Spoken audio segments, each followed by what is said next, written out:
try to have a Cubs spaceman. Can only wear one at a time. See, now I got to order my White Sox one just for balancing years. Not Come over to see that. The White Sox are Seattle Mariners, 102.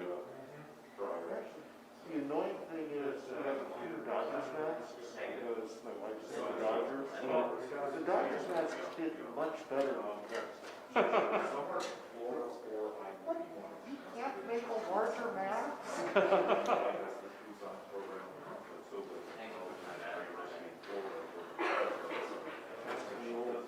The whole thing that gripe people about doing for a year, take down the mask, that's the question.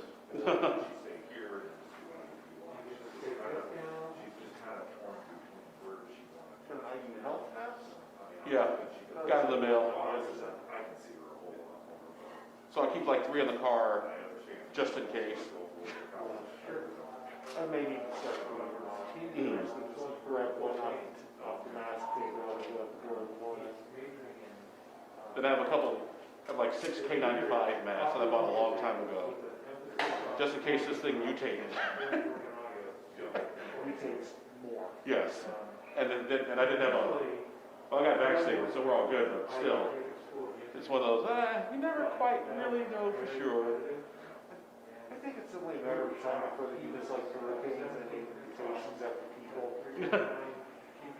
See, I want, virus Abdul or AH523. So I have a game on my iPad. It's called Plague. Well, the various bird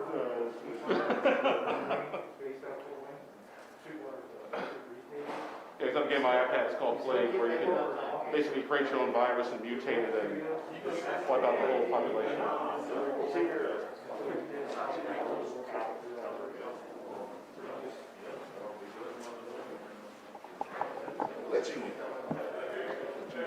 I don't, tell me about it.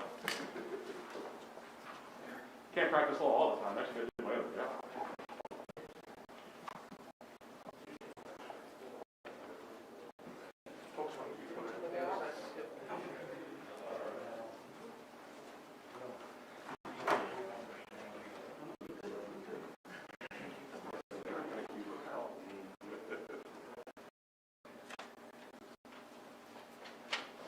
Well, if everybody's ready.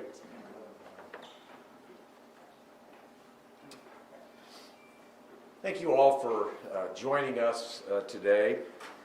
Certainly my thanks to Pastor Webster for hosting us this morning here at Emmanuel Missionary Baptist Church. Today, thanks to a concerted effort by health and safety officials, community stakeholders, and the leadership of the City County Council, we are announcing critical new efforts to improve the health and safety of the residents that we serve. Today's announcement is the result of both community conversations and nationally recognized best practices.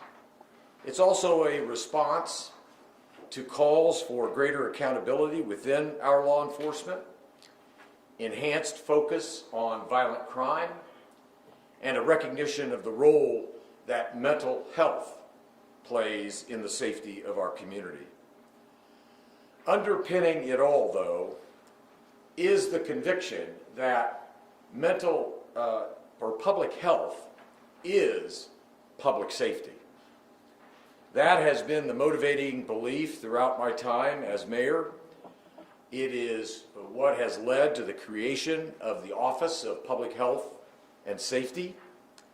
It led to the goals surrounding the creation of our community justice campus, as well as the first of its facilities to open last December, the Assessment and Intervention Center. It led to the formation of MCAT, which are our mobile crisis assistance teams, and it even has been instrumental in the return to community-based beat policing in the city of Indianapolis. At the same time as we have championed public health, we have also worked to repair the historic mistrust between communities of color and our criminal justice system. Those efforts led to the institution of the first regular body cam program in Impd history. It led to anti-bias training and de-escalation training, a renewed focus on diversity in our police force, and it has led to record investments in community-led anti-violence organizations. But all the while, as public health and public trust guided reform efforts, the city has experienced record-breaking homicides. Though 2019 saw a decline in homicides for the first time in nearly a decade, a tremendous spike took hold last year in 2020, accompanied by an increase in domestic violence. And though we are not alone among U.S. cities in this regard, we must work to fix it in our city, the city we call home. To that end, we must commit ourselves to addressing head-on the underlying issues driving much of the violence that we see today. The COVID-19 pandemic exacerbated the mounting struggles within our communities and, frankly, within our own homes. As we work to lift the stigma surrounding mental health, we must address resources toward unresolved mental health issues and unaddressed trauma that have strained our friends and our neighbors alike. So today, we are highlighting a set of new investments targeted at some of the most pressing needs in our city. That includes $370,000 toward domestic violence reduction, including a new domestic violence interrupters program. $350,000 for boosted mental health infrastructure, like adding mental health experts to emergency dispatch and building out our mental health and trauma resources for juveniles. We're also putting a further $390,000 toward juvenile intervention and programming. And finally, in that regard, $680,000 additional dollars will be used to expand our staffing at the Assessment and Intervention Center on the Community Justice Campus. Now, even as we invest in resources to combat some of the root causes of crime, we must continue working to detect and to disrupt those committing violent crimes today. This includes improving Impd's data analysis capabilities, equipping officers with the ability to focus on highly specific locations facing the great or the greatest threat of violent crime. And it also includes improving the flow of information between residents and law enforcement. Lastly, the conversations that have taken place over this past year and beyond have highlighted the need for greater trust between law enforcement and the community that law enforcement serves. Accountability will form the basis of that trust. And to that end, we will invest in an early detection system to identify and intervene when officers break from Impd training and protocol to prevent harmful interactions with neighbors. I should also mention that Impd has recently made key changes to its violence reduction operations beyond the content of the fiscal package announced today, And Chief Taylor, in just a few moments, will be able to elaborate on the efforts that Impd has already initiated. So, in conclusion, I just simply acknowledge and recognize that these investments are not meant to represent a magic wand that will suddenly defeat the challenges that we face, but they are responsive to the factors behind escalating gun violence. And they are rooted in two major lessons that we have learned from a tumultuous last year. One, the city and our overall system of criminal justice has still far to go to earn the trust of every Indianapolis resident. Two, the pandemic led to heightened stress and often deep and profound loss. That all accompanied one of the largest spikes in deadly violence in our city's history. The city must work now to provide residents with the resources and the support that they need to cope with the stress, the trauma, and the pain that no doubt will outlast this pandemic. But I also want to say this. I hope that residents also look to each other for solutions and for support. Even the best funded city program cannot reach everyone. Even the most appropriate mental health commitment will take a while in terms of time. And so as we emerge from the pandemic, we must reconnect with one another. A sense of community grounds us, and it eases the burdens that we carry. That's why I'm urging all of us to do our part, to reach out to those we love and to those we've lost touch with, and restore that sense of community. In so doing, I believe we will have a stronger community in the days ahead.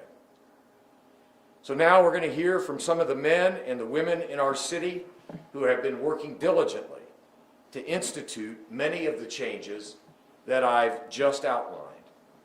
And I call to the podium first the Director of the Office of Public Health and Safety, Lauren Rodriguez. Lauren.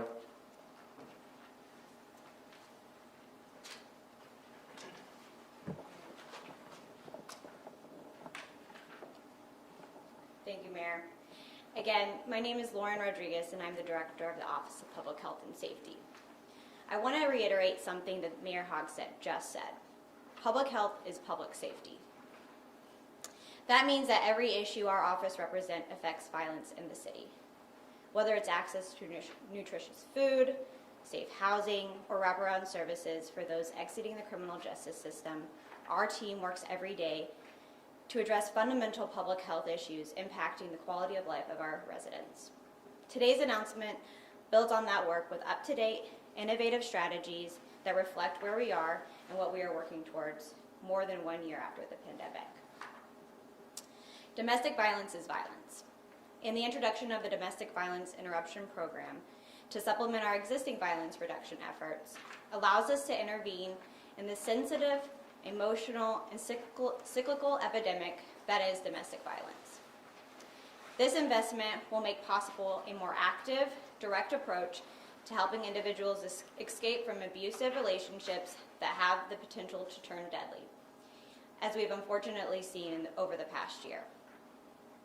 The fiscal also includes additional assistance to our young people, recognizing that mental health and trauma are not just adult issues.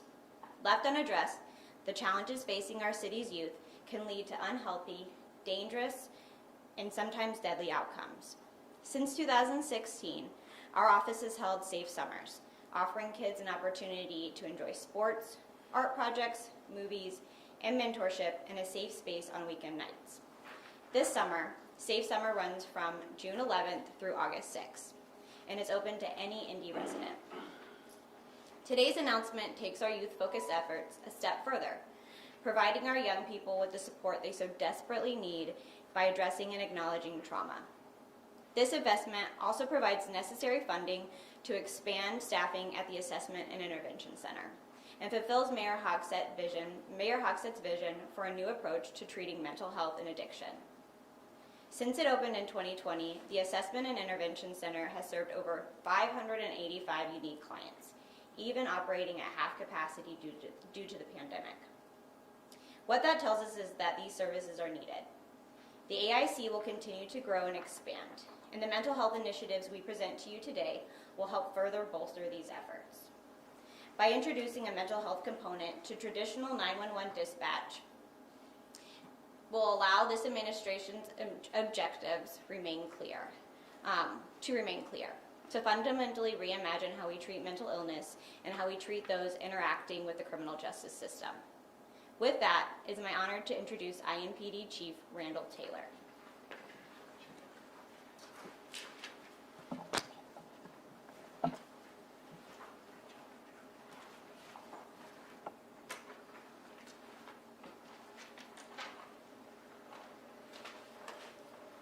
Thank you, Lauren.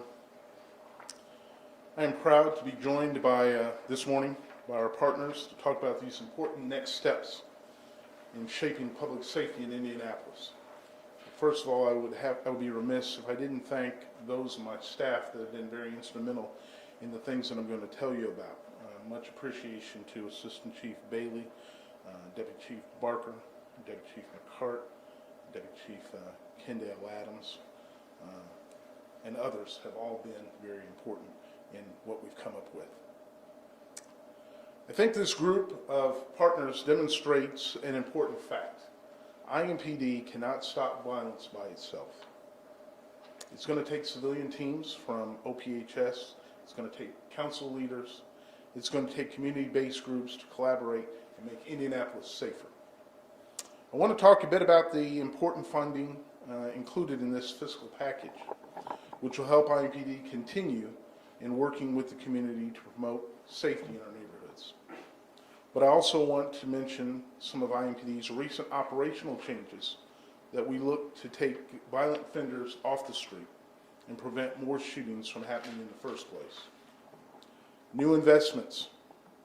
The investments announced today will add key elements to our approach. First off, from the outside, it can be hard sometimes to understand the importance of good data in combating violence. Like many departments, IMPD uses many different systems in our daily work: intelligence gathering, surveillance, dispatch, reports, and more. And the data from those separate systems can be difficult sometimes to bring together. What's being announced today allows us to better analyze and act on the data we gather across these various platforms, and it will boost our staff levels to do that important data work. The funding for our community interaction system will boost our efforts to gather that information from residents, helping us to solve cases and halt the cycle of violence. I also want to pay special attention to the officer intervention system that the mayor spoke about earlier. We aim to bring talented officers devoted to serving the community, and we train them to serve and protect the residents. But we recognize that officers can fall short of department standards and community expectations. In those cases, we need to be accountable to the community to prevent future incidents, and we need to redirect those officers to get them back on track. That's the purpose of this particular program. We realize that accountability is critical in gaining the trust of residents. It's part of the reasons why we introduced the body cameras for our officers, the new use of force policy, and changes to our use of force and general orders boards, because we know that a community that trusts its police department is a safer community. There are operational changes. Before I pass things on to Councilor Robinson, I wanted to mention a number of recent operational changes by the IMPD in response to the rise in homicides and non-fatal shootings. In early April, we activated a new IMPD violence reduction teams. who operate with with a laser focus on a small number of people, places, and behaviors that drive the violence. One of their most important tools is directed patrols in hotspot areas. Directed patrols are highly specific, representing blocks or segments of streets rather than entire neighborhoods. Coordinating with our beat officers, we maintain a constant visible presence to deter criminal activity by a few individuals engaging in criminal behavior. On the investigative side, we unveiled district violence crimes task forces, which combine with key IMPD staff to arrest those who are driving the cycles of violence. Both groups have altered schedules, which allow them to be active at the times when violence is most often occurring. Already, we've seen promising results, resulting in major gun confiscations just in the first week of operation of the program. Through these updates, we have also reinforced the expectations for our officers around foot and bike patrols throughout our neighborhoods, with thousands of patrols already logged in this recent stretch. In conclusion, the major pieces in this package of funding, combined with key operational changes, represent IMPD's flexible approach to being responsive on gun violence. While we cannot snap our fingers and stop the violence, I do believe these changes represent important progress in keeping our communities safe, and I look forward to seeing those results. Now, I would like to introduce Chairman of the City County Council Public Safety Committee, Leroy Robbins.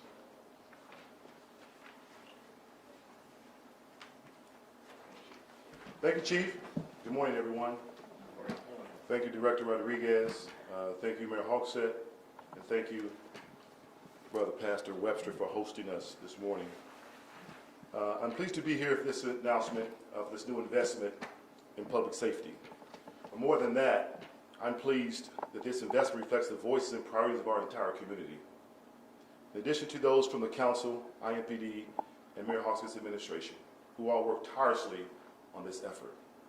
That's how real change happens, because we're investing both in our ability to respond to the moment to crime and violence, but we're also targeting strategies to help people cope with trauma, to address mental health and or addiction issues, or deal with domestic violence issues as well, which we know have increased dramatically during the pandemic.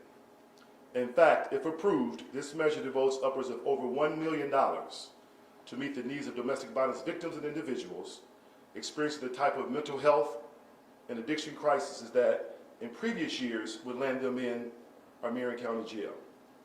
Instead, the City County Council prioritized, and the Mayor Hogsett administration is planning for, full funding of the Assessment Intervention Center on the Community Justice Campus, which allows individuals in crisis to access social services rather than serving jail time. And we're not limiting these kinds of investments to programs that serve adults in Indianapolis. Members of the council, my colleagues are committed to expanding mental health and trauma resources for our youth in this city as well. Instead of being only focused on juvenile detention, we're investing a lot of money into juvenile intervention. So these young people never give up, and they never get to the point of thinking that violence is the best way to solve their problems. The package that Mayor Hogsett is bringing to the council would invest almost $750,000 in building out juvenile young people mental health and trauma resources and programs aimed at intervening and interrupting the cycles of violence. Far too many of our youth get caught up in early ages in their careers. That investment is trying to prevent future acts of violence is critically important to the council for two reasons. First, because investing in our youth now is the best strategy we have to prevent them from becoming perpetrators or victims of violence in the future. The second reason these strategies are important to us because these are the priorities we heard from the community throughout the last year or so. We tried to focus over the past year on putting the public at the center of public safety. These are the priorities we heard from in the community over the last year or so. Number one, a place to turn if you're in a dangerous relationship or situation. Number two, resources to really treat drug and alcohol problems instead of criminalizing them. And number three, access and opportunities to deal with trauma, real trauma, and mental health issues well before they escalate into violence. The impetus of these programs have come from the community, and we want to implement them with the community. That's our commitment and priority to you as well. Last year, the council funded the largest public safety budget Indianapolis has ever had for IMPD. But in light of all the challenges our residents faced over the past 15 months, including the increase in homicides and domestic violence, there's much, much more to do. So I look forward to Mayor Hogsett and his team bringing this proposal to the council. I look forward to a vigorous and thorough discussion of the proposal by the Public Safety and Criminal Justice Committee. Most of all, I look forward to the day that we can all see that our efforts in collaboration with the community and our partners is in creating a safer and more peaceful city for all of our residents and all of our visitors. Thank you. And I'd like to call up our last speaker this morning, the host of our church, Senior Pastor Darrell Webster of Emmanuel Missionary Baptist Church. Brother Pastor. Thank you. Thank you, Leroy, and the mayor and all of our colleagues who are sharing today. As I'm very pleased as a community partner to hear some tactical and intentional solutions that will impact our city. Of course, this church is located in the 46218 zip code, and we see violence every day. We just helped service the family of the 12-year-old young man that was shot on last week by trying to send food to the family's repast on Tuesday. I read a quote that says, "Facing difficulty is inevitable, but how you handle it is optional." And we all know that our city is facing difficulty, but I'm pleased today to hear some tactical, intentional strategies on how to handle it. We say much about mental health, and at this church we see, and you probably can see with the picture behind me that's not blocked, we see thousands of men. We see thousands of men and boys, and we've been seeing them for over 15 years, so it's not a startup program. But I'm really pleased to hear that we're going to laser focus on trauma, mental health, because the majority of our problems are psychological, social, emotional, and yet, because I'm a practitioner of faith, they're also spiritual. And I'm pleased today that this press conference is also held at a church, because it takes all of us to deal with the psychological, social, emotional, and spiritual problems. We have Straight Up Mentoring as one of our partners, along with Pathway Resource Council Lady Lakeisha Jackson. And what we seek to do is not just try to equip and engage the mental aspect of that person, but we also try to deal with from a life skill component, a way for that person to understand that they have to take an introspective look at themselves. The community has to be intentional with getting involved with solving the problems in our city. I think it was Dr. King who said, the fierce question of the hour is, what are we doing for others? And I thank God that our community, and Pastor Sullivan and others who are here today, we're not here at this press conference to be reactive. For years, we have been proactive in trying to deal with the issues that are at hand. Right behind you to the east, we have ex-offenders who get out of the criminal justice system and with no place to go, get out homeless. And we are housing them right behind you. We can bring several of them in to talk about their story as a intentional, reactive, tactical, practical solution. And so what I've heard today, I'm very pleased with our city, our mayor, and his administration, that these are intentional, tactical, practical solutions to help changing our city. Lastly, I would say to our community, it is up to us to collaborate, to not just see a need, but to see the need and feel the need. Because seeing the need without feeling the need won't meet the need. We have to see the need, feel the need, and meet the need, and it will make our city and our community much, much better. The problem with the city is the problem with the fractured family. And the problem with the fractured family is the problem of our community. So we all must see it, feel it, touch it, and meet it. Thank you all for coming today. Now, a little bit of time for questions. Mr. Mayor, is any of this going to work? Because we seem like every summer we have big announcements for anti-violence preventions, and it seems like our homicide problem is getting worse. Now, granted, we had 3 mass shootings this year, so that kind of skews the numbers a little bit. But is any of this going to work? Well, let me make clear, today's announcements are not intentional in terms of a magic wand that we can wave and make all the gun violence disappear. I do think that they are substantial investments in the community.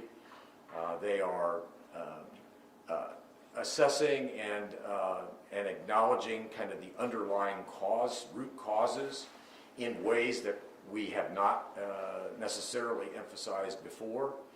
I'd be remiss if I didn't acknowledge as well that these last 18 months have been extraordinarily difficult for our city. The pandemic has wreaked havoc on many communities. So I think the emphasis today on domestic violence, on our youth, these are interventions that frankly, they are new, they are expanded, but they're also within the framework as well that we have been constructing over the course of the last 4 or 5 years. So, and that's not to mention the data analysis that the chief talked about that I think will go a long way toward assisting IMPD in responding. So it's clear we're up against a formidable challenge. I make no bones about that. Few cities have frankly been able to escape the rising tide of gun violence, but we're here today because we care about our city and we're focused on our city. And we are attempting to combine both community input with national best practices. And I am confident that this is an important step forward. Mayor, already we've had 5 shootings this morning, and I think I saw Reverend Charles Harrison on Instagram and asking you to invite him and the FOP to come and sit down and talk. I invited him here, but he didn't show up. Your reaction to the shootings and your reaction to people like Charles Harrison asking you on social media to call a meeting so they can help you stop this crime. Right. Well, as it relates to this morning, I mean, the gun violence that the city experiences, whether it's this morning or whether it's in previous weeks and months, is unacceptable. And that is why we have been working diligently throughout the last year to come up with the announcements and the approaches that we are announcing and investing in today. As it relates to Charles Harrison, he is a friend of mine, and he and I communicate on a reasonably regular basis. And he's certainly welcome and has participated in the past. As it relates to the FOP, the president of the FOP, Rick Snyder, and I probably will have lunch or breakfast every 6 weeks or so. So I want to clarify, Rick Snyder and Charles Harrison are friends, and they are leaders in our community. They have been at the table before. They can continue to play an important role. And look, I accept Reverend Harrison's critique in the manner in which it's offered. We're all trying to provide the residents of our city with a safer, healthier neighborhood and safer environment. So it's not that we're at odds with one another. We, I think, are speaking with one voice for a better community. Mayor, this morning the PIO said that the person that did the shooting would be held responsible. How can you reassure us that's going to happen? And Indianapolis has become an incredibly dangerous city. What's happening? What's going on? Well, that's what we've been talking about, Richard, for the last 30 minutes. Well, I mean, It's unacceptably. we want a clear answer, not 30 minutes of rhetoric. I want a clear answer on what's happening in this city. Well, I want to make it clear that you haven't been given 30 minutes of rhetoric. You've been given 30 minutes of pretty substantive ideas that we as a community are committed to implementing. As far as accountability, I defer to IMPD, but our clearance rates are as high, if not higher, than we've had in a while. And so I stand with the men and women of IMPD in making sure that accountability is part of this process. We have tried to talk to you about. Yeah, Amelia? How will you be measuring the success of these efforts to actually hold these missions accountable? Because, as I mentioned before, it seems like we're doing the same thing with more money over and over again. And so, are you going to do some sort of analysis, or? Well, I just want to also underscore that it's not that we're doing the same thing over and over again and just increasing. The investments are important, but for example, the domestic violence interrupters that we were talking about implementing, the work that the Office of Public Health and Safety will be doing in terms of juvenile justice and intervention. These are all important steps that have been part of the approach, but now are being given increasing importance in terms of our overall effort to reduce gun violence in the city of Indianapolis. So how do we assess and judge the success of these investments? I hope the numbers of gun violence go down.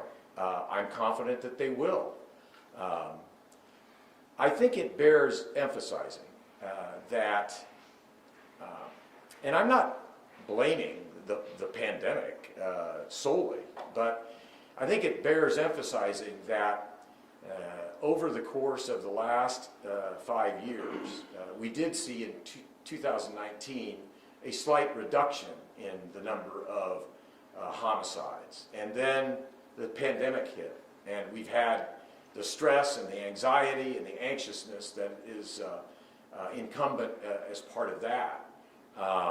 That has, I think, spiked the number of homicides both in 2020 and now in 2021.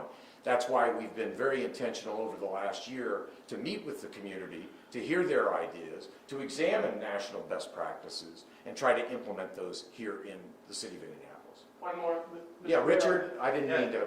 Well, we have tried to talk to you about the 1-year anniversary of the riots, and that's when the community spoke loud and clear.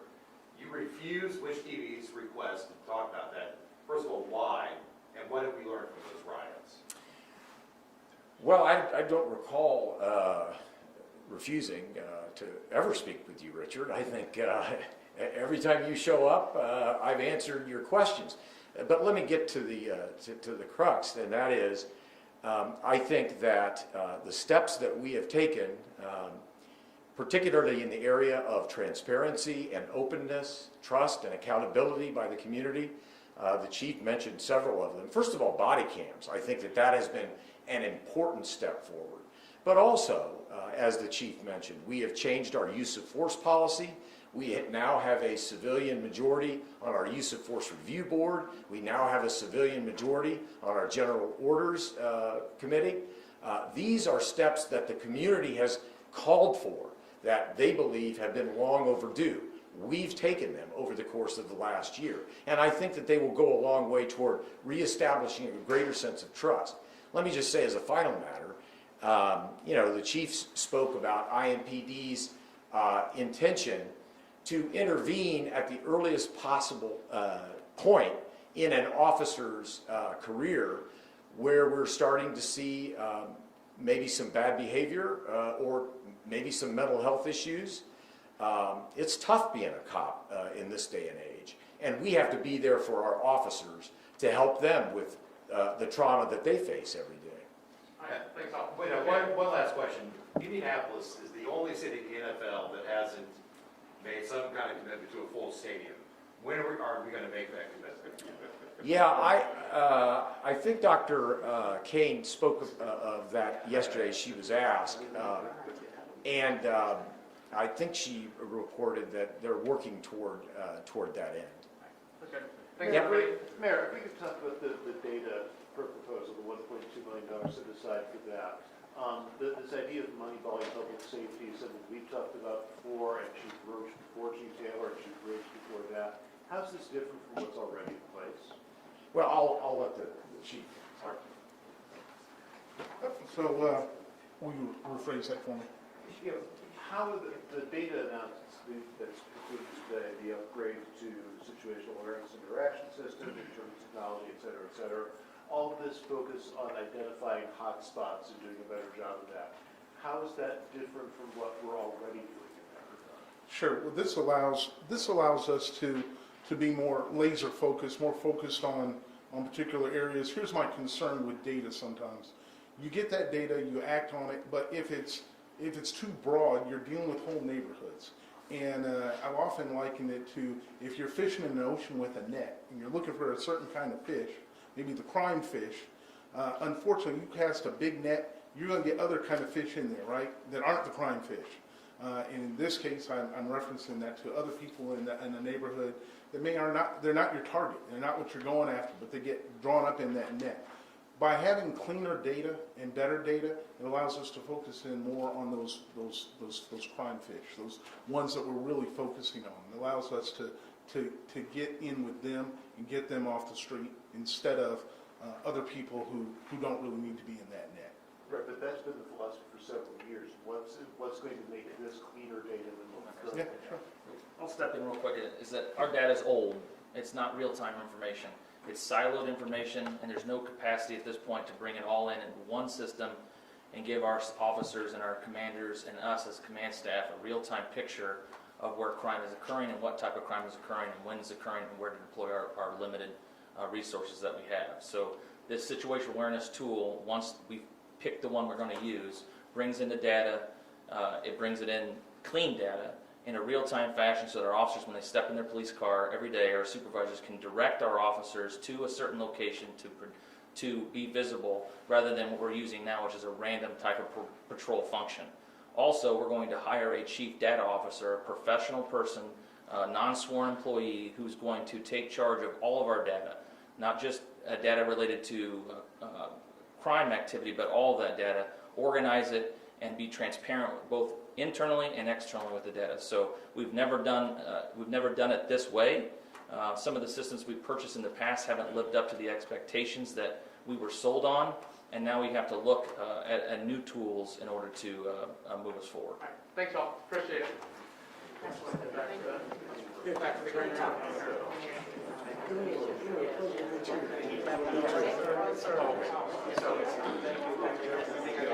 Yes.